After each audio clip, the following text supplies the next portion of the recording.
Hi, my name is Beth Axon, and I am doing my video presentation project for BAS 284. I am doing my presentation on Providence Group Incorporated, which is the business that I have chosen to research. They also happen to be my current employer. Providence Group is a nursing home management company that was designed and incorporated in 2013 from Sterling Healthcare, which is also a nursing home management company. In 2013, Providence took over 5 nursing facilities and assisted livings in the state of California. And then in 2014, they took over 5 nursing facilities and assisted livings in the state of Kentucky.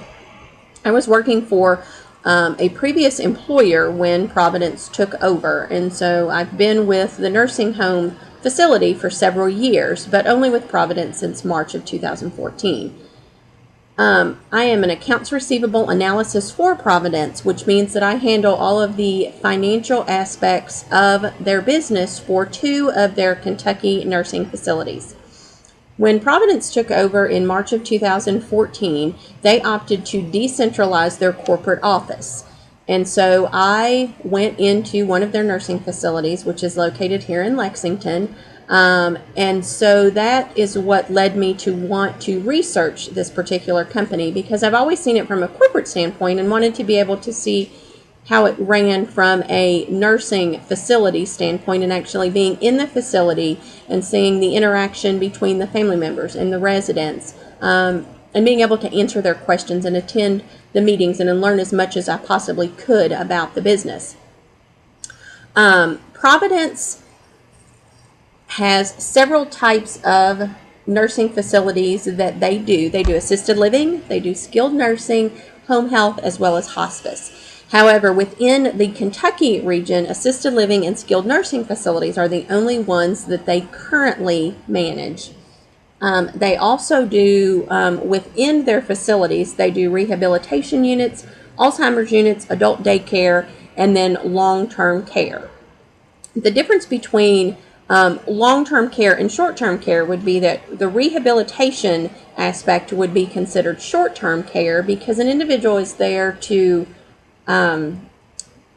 get back to their current state of living, as far as if they've had a hip replacement and so they plan to return home, or if they just need some additional care after a hospitalization so that they can return to their previous level of care. Long-term care nursing would be considered home placement, that this is where the individual has come to live and reside, and their daily activities are done within the confines of the building. Providence has a fairly simple mission statement. They are committed to the excellence in serving their community. And that means that they want to portray themselves as one of the best nursing facilities, one of the most respected and caring nursing facilities within their region. And they've tried to establish that based on their values. And their values are operational effectiveness, clinical excellence, employee engagement, and love and fun. Their operational effectiveness means that they want to be very wise and careful with their resources and be able to provide the highest level of services possible. In being careful with their resources, they mean that they want to be the best nursing facility that is around for an individual to provide the best care and rehabilitation that they can, but they don't want to overextend themselves so that they have to outprice themselves with the current market in order to establish that goal that they've set for themselves. Their clinical excellence means that they are going to hire and employ staff who is highly trained and very skilled in their field. Many nursing facilities have changed over to short-term rehabilitation units. It's kind of a get them in, get them out theory. And in order to do that, you have to have the most highly skilled clinical staff that you possibly can. A very good rehabilitation physician that's going to direct that care, and then nursing staff who can fulfill and do those therapies and things that an individual is going to need to be able to go home and be successful with their rehabilitation and with their care. The employees are their most important asset. When you look at a nursing facility, it's not the walls, it's not the beds, the chairs that define the nursing facility. Is the type of service that they provide. That is really the only asset that a nursing facility has, is their service. So Providence wants to have the best employees possible to provide that service. They're service oriented, and that is the only thing that they have to offer and to market is their service to the community. Love and fun. They want to make their environment welcoming, home-like, and make the residents feel loved. When an individual comes into a nursing facility on a long-term care stay, and this is a decision that's been made that this is where they will reside and live for the remainder, the quantity, the quality has to be of the utmost, but they want to feel loved, like they're in their own home. So they bring in their own furniture, they do things that make it feel home-like for them. The payers that go along with a nursing facility and the area that I deal with mainly are you have self-pay, which means an individual is paying for everything privately, and the room and board rates are set based on the market rates that are within a community. Then you're going to have Medicare Part A, which means that they are receiving some sort of a skilled level of care to get them back to their previous level of involvement, commitment within their community. So therapy, nursing skills, things of that nature. So Medicare is going to then pay for them to be in the facility. Medicaid, which means that they are an indigent individual, their resources warrant that they cannot pay privately, and so the state picks up the majority of their care. And then you can have hospice Medicaid and hospice self-pay, which means that they are pretty much end of life. And so again, depending on their resources, depends on whether Medicaid is going to help them or whether they're going to be a self-pay, but have the hospice services that are available to individuals in that particular state of their life. Nursing facilities are very heavily regulated by the states in which they reside. The states in which they reside, they're all different as far as the rules and regulations that they're allowed to regulate an individual facility by. Each year, an annual survey is done on that particular facility to nitpick, if you will, things that are right about a facility and things that are wrong about a facility. So they look at an individual's care, they look at their medication, they look at the timing of how medications are delivered, they look at their diet, is it appropriate, they look at how the staff has fulfilled and done the physician's orders in the best interest of the resident and within the regulations and guidelines that have been set. Now, survey teams can come in at any time during the year. If a complaint survey is called in, then certainly they're going to come in and they're going to address the complaint. But in addressing the complaint, they can also find other issues. So nursing facilities are regulated to a fact that they, it sometimes has become cumbersome to the nursing staff. And Matt Robinson, who is the Regional Director of Operations, has stated that he feels the process may have grown out of control and become very punitive. Now, when he says that, there are typically monetary fines that are attached to, they call them tags. So there are monetary fines that are attached to those tags. Some are minimal and some are very costly. So nursing staff, administrators, and everyone who is involved in the care of a resident within a building must be very educated and trained on how a nursing facility is to run and the rules and regulations that are there to protect the residents who reside within those individual facilities. I did a SWOT analysis based on the nursing facilities. The strengths that I really felt like that Providence Group has to offer is care and compassion. They're very caring, very compassionate for the residents that reside within their facility. One of their weaknesses would be communication.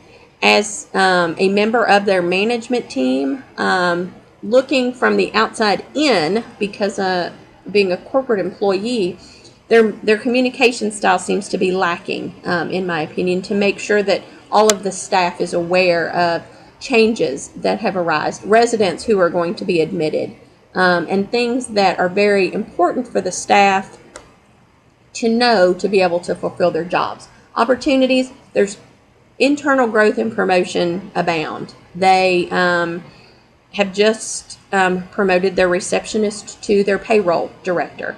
So it's a matter of being able to prove that you appreciate the company, you appreciate the company's rules and regulations, you appreciate what the company stands for. Anybody, according to Mark Hancock, anybody can be trained, but his main thing is attitude. You can't teach attitude to an individual, and that's very, very important when you're dealing with elderly residents, and it's as if we've come into their home. The threat would be the regulations and the surveys. Those are there for a reason, to protect the residents, and deservedly so. They need to be there, but sometimes they have become somewhat cumbersome, and take away from the reason why you're there, and that is to have the care and compassion for the residents who do reside within that facility.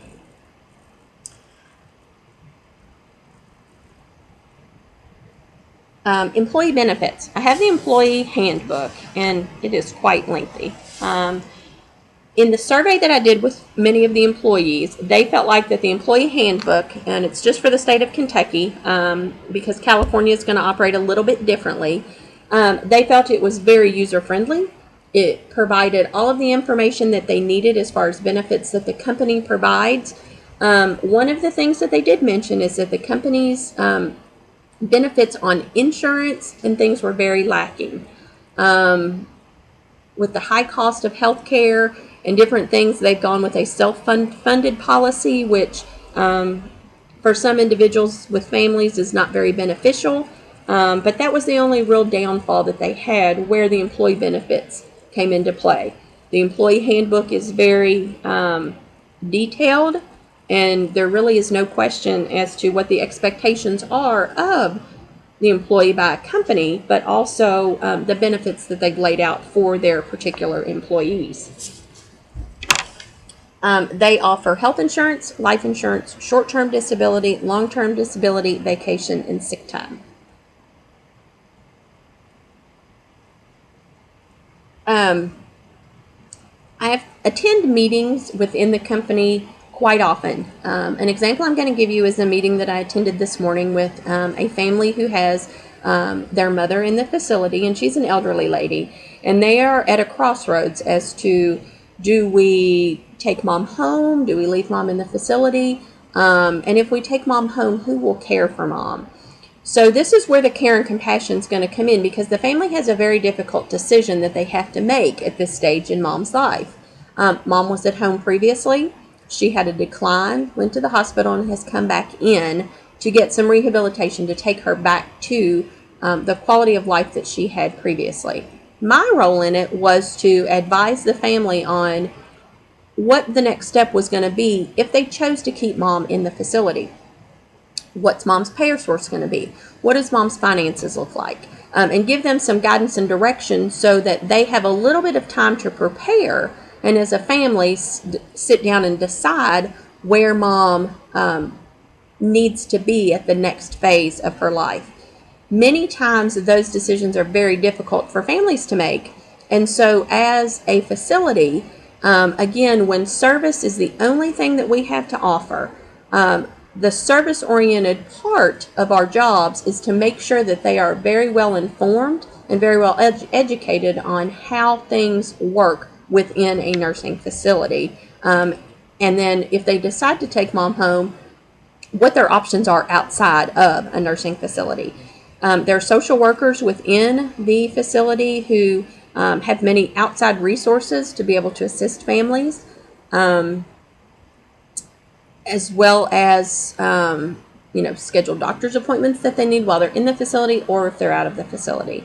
Other meetings that I attend the Medicare meetings, which are every Wednesday, and that's where we discuss residents who are being covered under skilled care, whether it be Medicare or a managed care policy, to see where we stand, where their progress stands, how much longer we feel like we'll be able to skill them and provide that level of care for them.